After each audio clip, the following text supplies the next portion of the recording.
alergi dengan caleg-caleg DPR RI ko.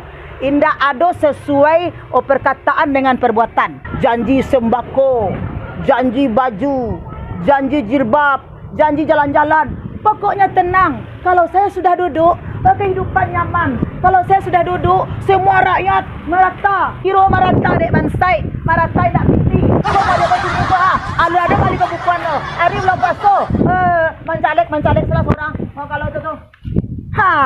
Justru Iko yang membuat cuk dua. Dia lagi piti, disogok je piti. Okey, cik bisa masyarakat ditolak piti ke? Tak bisa dia baik tam. Gara-gara piti ko lah. Gara-gara sogok model ko lah. Rakyat menderita. Dijanjikan ini, akhirnya itu. Dijanjikan itu, akhirnya ini. Jadi kami sebagai masyarakat kok pusing mai tam, pusing model itu.